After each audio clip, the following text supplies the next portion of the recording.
Halo semuanya, nggak kerasa tahun 2021 ini udah mau berakhir, tinggal hitungan hari aja sampai kita menutup tahun ini. Dan di video kali ini aku mau sharing tentang reading progress atau pengalaman perjalanan baca aku di sepanjang tahun ini dan juga apa aja reading goals atau TBR atau rencana baca aku untuk tahun depan. Di awal tahun 2021, aku kembali mengaktifkan akun Goodreads aku yang udah sekitar 5 atau 6 tahun vakum.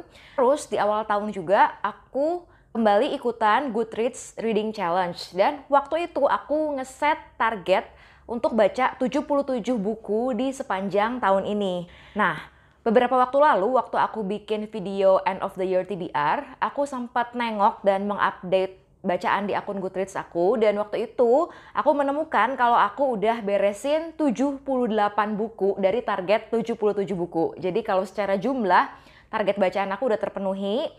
Terus untuk bikin video ini aku kembali nengok akun Goodreads aku dan ternyata aku udah baca 87 buku dari target 77 buku. Dan aku masih punya beberapa buku yang mau aku beresin di tahun ini. Sebenarnya aku udah suka baca buku dari kecil, tapi aku baru tahu ada BookTube itu di pertengahan tahun 2020. Dan berawal dari ikutan di komunitas BookTube, aku pun mulai sering ngikutin akun-akun Bookstagram dan akun-akun BookTok.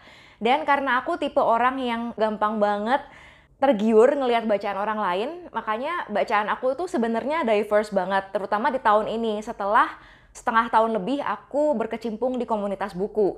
Ini beberapa buku yang udah aku baca di tahun ini. Dan kalau kalian ngikutin reading wrap up yang aku bikin setiap 2 bulan, kalian juga pasti bisa lihat kalau aku itu memang bacaannya macam-macam banget.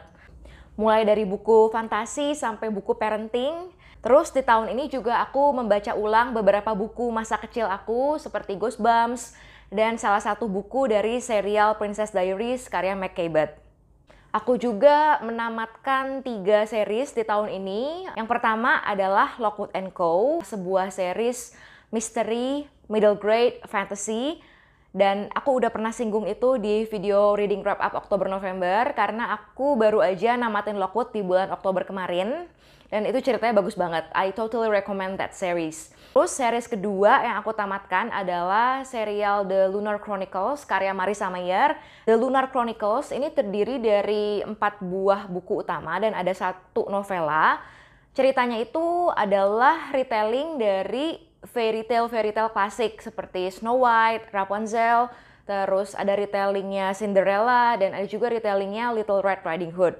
It's also a very good series, dan kalau kalian suka series romance yang adult dengan sentuhan fairy tale retelling, kalian pasti suka banget baca series The Lunar Chronicles ini. Series ketiga yang aku tamatkan di tahun ini adalah duologinya Six of Crows. Aku sebenarnya udah tahu Six of Crows ini dari tahun lalu, tapi aku baru baca tahun ini dan aku nyesel kenapa aku nggak baca dari dulu, karena memang sebagus itu. Six of Crows adalah novel yang menceritakan tentang 6 orang outlaws yang diberikan misi nyaris mustahil untuk menculik seorang narapidana dari sebuah penjara yang diklaim sebagai penjara teraman di seluruh dunia mereka. Lalu ada lanjutannya yang judulnya Crow Kingdom dan masih merupakan kelanjutan tentang apa yang terjadi setelah mereka diberi misi itu. Oh iya, waktu aku baru beres recording video ini, aku baru ingat kalau aku baru aja nyelesain 1 lagi series. Series ini ditulis oleh Irene Everin, seorang penulis Indonesia yang kebetulan teman aku di Mati Book Club. Dan 3 buku ini itu ditulis dalam bahasa Inggris. Dan rencananya Cak Irene juga bakal menerbitkan Nisha yang versi bahasa Indonesianya. Buku ketiga yaitu Elements akan terbit Januari tahun depan, tapi aku udah baca duluan. Menurut aku ceritanya keren banget. Trilogi Nisha ini menceritakan tentang Nisha, seorang putri kerajaan yang berjuang untuk menyelamatkan kerajaannya dari serangan kerajaan tetangga. Kalau kalian suka fantasy, kalian harus baca ini. Terus di tahun ini pun ada 2 buku parenting yang cukup berkesan yang aku baca. Karena di pertengahan tahun ini anakku itu menginjak usia 2 tahun. Dan mungkin kalian pernah dengar istilah terrible twos, di mana seorang anak di usia sekitar 2 tahun itu lagi bener-bener terrible alias menjengkelkan. Karena mereka udah mulai aktif, mereka udah mulai bisa membantah, mereka udah mulai bisa yang namanya tantrum, dan sekalinya tantrum itu bisa lama banget, bisa irritating banget, dan bisa bikin orang tua jadi gila. Nah, karena aku termasuk tipe orang tua yang gak sabaran, aku tuh helpless banget lah kalau nanganin anak aku sendiri. Sebenarnya aku tuh udah pernah bikin review buku yang ini nih, How to Talk So Little Kids Will Listen. Dan waktu itu aku pernah bikin reviewnya sekitar bulan Mei karena aku baca buku ini di bulan itu. Waktu itu aku baca di Script. Tapi karena menurut aku bukunya tuh bagus banget dan udah diterjemahin juga, ada buku fisiknya, jadi aku memutuskan untuk beli buku fisiknya supaya aku bisa baca-baca lagi kalau nanti fase tantrumnya anak aku itu sering muncul dan aku bisa baca ini lagi untuk lihat-lihat advice apa yang bisa aku terapkan untuk refresh ilmu aku juga sebagai orang tua. Terus buku parenting kedua yang berkesan buat aku di tahun ini adalah No Drama Discipline alias disiplin tanpa drama. Aku juga awalnya baca buku ini di Script, tapi karena menurut aku ilmu di sini tuh bagus banget, jadi aku merasa aku butuh buku fisiknya yang bisa dipegang, yang bisa lebih gampang dibuka, lebih gampang dicari bagian-bagian tertentunya, supaya aku bisa nyontek ke buku ini lagi. Kalau aku lagi helpless nanganin anak aku, kalau aku lagi super irritable dan gak sabaran untuk menghadapi anak aku. Karena setelah baca buku ini aku tuh jadi sadar gitu kalau otak anak tuh beda dengan otak orang dewasa, dan kita sebagai orang dewasa aja tuh nggak bisa bersikap baik dan tenang 100% setiap waktu. Terus kenapa kita mengharapkan anak kita untuk behave well 100% of the time? Terus ada satu lagi buku yang aku beli, ini mungkin bisa dibilang buku parenting atau dibilang buku anak lebih tepat sih. Jadi buku ini adalah buku tenang, judulnya buku tenang. Aku suka banget buku ini karena buku ini tuh bisa membantu aku untuk ngajarin anak aku gimana marah itu. Terus buku ini juga ngasih tips ke aku sebagai orang tua supaya aku tuh bisa menenangkan diri saat anak mengalami tantrum dan untuk menjadi orang dewasa yang tenang dan mampu mengendalikan emosinya dan mampu mengarahkan anak untuk menerima perasaannya dan mengatur emosinya juga. Terus di bagian belakang buku ini juga ada catatan untuk menghadapi tantrum bagi orang tua. Dan aku juga suka baca-baca buku ini lagi kalau aku tuh lagi merasa capek, lagi merasa nggak sanggup untuk menghadapi anak aku sendiri. Yes, here I admit that I'm a helpless parent, I'm not perfect. And I really love read parenting books because they help me so much. Nah, di titik ini aku mau ngelis dulu TBR aku apa aja untuk tahun depan. Mungkin buku-buku yang akan aku sebutkan di sini juga ada di TBR kalian.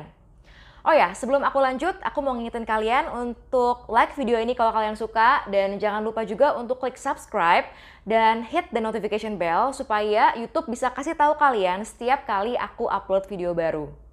Nah, aku mulai dari buku fisiknya dulu aja ya. Ada segini nih TBR buku fisik aku yang aku targetkan untuk harus sudah selesai aku baca di tahun depan.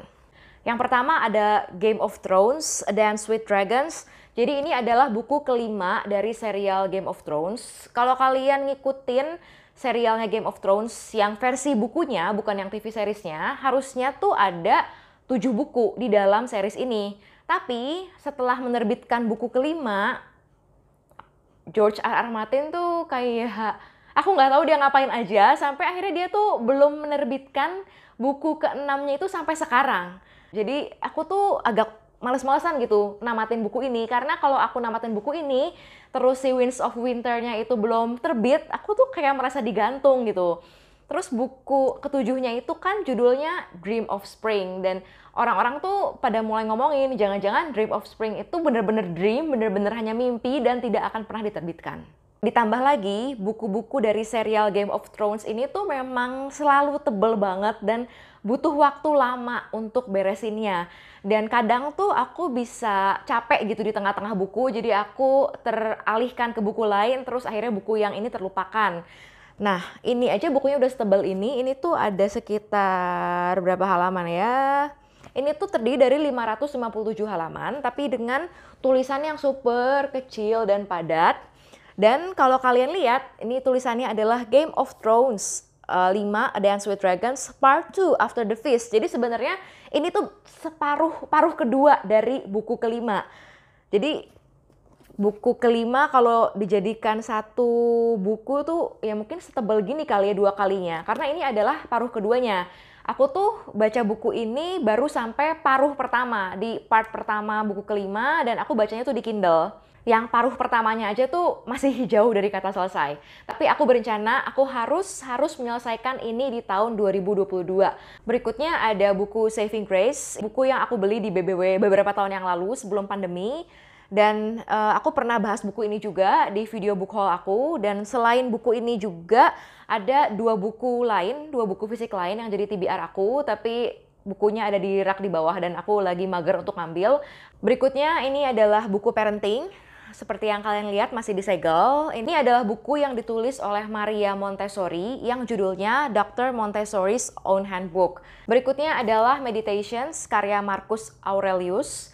Aku tertarik untuk baca buku ini karena aku suka sama filosofi teras, dan di filosofi teras itu sendiri penulisnya itu berkali-kali menyebut tentang Marcus Aurelius dan bukunya yang berjudul Meditations ini. Jadi aku berharap dengan baca buku ini aku bisa jadi lebih paham tentang Stoicism, dan aku juga berharap aku lebih bisa mengendalikan rasa khawatir aku. Berikutnya buku parenting lagi, judulnya The Whole Brain Child. Penulisnya sama dengan penulis No Drama Discipline, yaitu sepasang suami istri Daniel J. Siegel dan Tina Payne Bryson. Nah, di buku No Drama Discipline ini, penulisnya itu ngomong ada beberapa hal tentang otak anak yang mereka bahas lebih lanjut di The Whole Brain Child ini. Jadi aku tertarik untuk baca buku ini. Ini bukunya aku beli di Togamas, jadi udah disampulin. Aku beli online tapi udah bisa disampulin dari sana. Novel berikutnya adalah Confessions, karya Minato Kanae. Jadi aku udah baca 2 buku Minato Kanae sejauh ini, yaitu Ferris Wheel at Night dan Penance. Nah, karena aku udah baca 2 buku, aku rasa kurang pol kayaknya kalau aku nggak baca bukunya yang satu lagi ini yang udah diterjemahkan, yaitu Confessions. Aku beli ini tuh barengan sama beli Ferris Wheel at Night, tapi belum sempat kebaca. Buku berikutnya adalah Fish in the Water. Aku tertarik baca buku ini karena ngelihat covernya lucu aja. Berikutnya adalah sequel dari serial Crazy Rich Asians karya Kevin Kwan. Aku udah namatin Crazy Rich Asians-nya itu dari tahun 2019. Terus aku dapet China Rich Girlfriend ini bulan Februari tahun 2021 ini dalam acara Secret Cupid yang diadakan oleh BookTube ID. Tapi sampai sekarang belum sempat aku baca. Maaf ya. Berikutnya adalah Scheduled Suicide Day karya Akio Shirikako. Aku jatuh cinta sama karya-karyanya Akio Shirikako sejak baca Holy Mother. Jadi aku bertekad untuk baca semua novel yang dia tulis. Dan tinggal 1 buku Akio Shirikako yang aku punya, yang belum aku baca, yaitu ini. Berikutnya adalah Weathering with You karya Shinkai Makoto. Aku tertarik baca ini karena aku udah nonton dan baca 1 karya beliau yang lain, yaitu Your Name. Nah, kalau untuk e-book aku juga udah nyusun beberapa buku yang harus aku baca di tahun depan. Aku pengen banget bisa nyelesain seriesnya Percy Jackson. Jadi di awal tahun ini aku tuh udah baca 2 buku pertama. Masih ada 3 buku lagi. Mudah-mudahan selesai di tahun 2022. Terus aku juga mau beresin serial The Thief karya Megan Welland Turner. Ada 5 buku di series The Thief ini. Aku udah baca buku pertama, masih utang 4 buku lagi. Terus belakangan ini aku tuh baru tahu kalau Jojo Moyes itu mengeluarkan buku ketiga yang merupakan lanjutan dari Me Before You dan After You. Judulnya adalah Still Me. Dan karena ini udah akhir tahun, aku masih banyak PR bacaan, jadi Still Me ini juga aku masukkan ke TBR tahun depan. Terus 2 buku terakhir di list aku adalah 2 buku yang sering banget muncul di feed Bookstagram aku, jadi aku penasaran juga.